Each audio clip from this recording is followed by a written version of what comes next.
করতে চাই। তো আমি তাদের জন্য চেষ্টা করব ইংলিশ পত্রিকা বুঝিয়ে পড়ানোর জন্য। আসুন আমরা শিখি আজকে ইউনুস এখানে কি বলেছে দেখুন। Yunus charts A path to reforms. এখানে বলা হয়েছে ইউনুস সংস্কারের পথ তৈরি করেছেন। ইউনুস চার্টস এ পাথ, পাথ মানে হচ্ছে পথ, মানে ওয়ে যেটা আমরা জানি সেটা হচ্ছে path. Yunus charts A path to reforms. এখানে বলেছে ইউনুস পথ তৈরি করেছে সংস্কারের জন্য, হেডলাইনে বলা আছে। তারপরে বলা হচ্ছে ইন অ্যাড্রেস টু নেশন। আমরা সকলেই অ্যাড্রেস সম্বন্ধে ঠিক অ্যাড্রেস বলতে আমরা ঠিকানা জেনে থাকি, কিন্তু এখানে বুঝিয়েছে ইন অ্যাড্রেস টু নেশন, উদ্দেশ্য বুঝিয়েছে এখানে অ্যাড্রেস বলতে। ইন অ্যাড্রেস টু নেশন, জাতির উদ্দেশ্যে। হি অ্যানাউন্সড 6 কমিশন, সে 6টি কমিশন ঘোষণা করেছে। Suggest reform to constitution, suggest মানে reforms to constitution. Pool system, constitution হচ্ছে সংবিধান, পুল সিস্টেম হচ্ছে ভোট ব্যবস্থা। কে স্টেট অর্গানস মানে প্রধান রাষ্ট্র, প্রধান রাষ্ট্রীয় অঙ্গগুলোর কথা তিনি বলেছেন।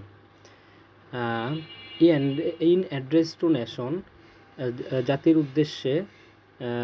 হি অ্যানাউন্সড 6 কমিশন, 6টি কমিশন ঘোষণা করেছেন।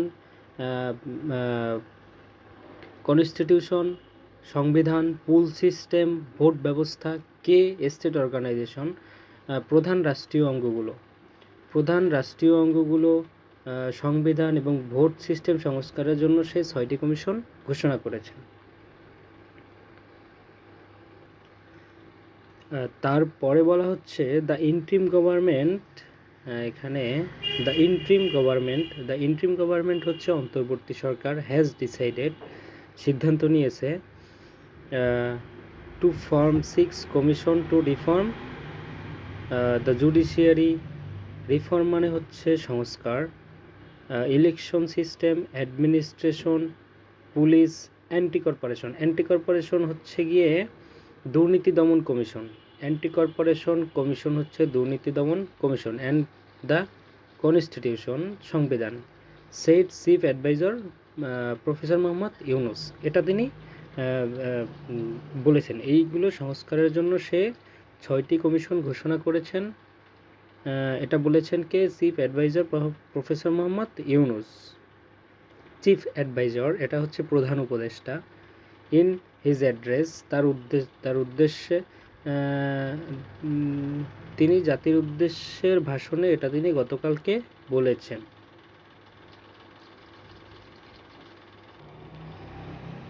তারপরে কি বলেছে দেখুন, এখানে হচ্ছে the aim of the reforms. সংস্কারের লক্ষ্য হলো is to have a state system based on, একটি রাষ্ট্রীয় ব্যবস্থা হবে বেসড অন পাবলিক ওনারশিপ, জনমালিকানা, অ্যাকাউন্টেবিলিটি এটা হচ্ছে জবাবদিহিতা, অ্যান্ড ওয়েলফেয়ার এটা হচ্ছে কল্যাণ। হি সেইড, আমরা হি সেইডটা আগে নিয়ে আসব, কারণ হচ্ছে আমরা এভাবে বলতে পারবো তিনি বলেছেন সংস্কারের লক্ষ্য জনকল্যাণের উপর ভিত্তি করে, জনকল্যাণ, জবাবদিহিতা এবং কল্যাণের উপর ভিত্তি করে হবে, এটা তিনি বলেছেন। এখানে বলা হচ্ছে ওয়েলফেয়ার মানে আমরা বুঝতে পারি কল্যাণ। Ownership, public ownership, public ownership, public ownership, public ownership এটা হচ্ছে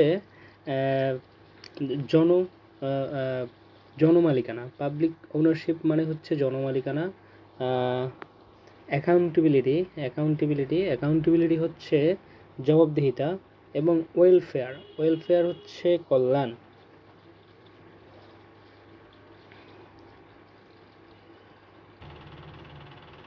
তারপরে বলেছে ইট হ্যাজ বিকাম ইসেনশিয়াল, এটা হওয়া জরুরি to carry out some national reforms to prevent রি ইমার্জেন্স, মানে এটা হচ্ছে এখানে বলেছে it has become essential to carry out some national reforms. এখানে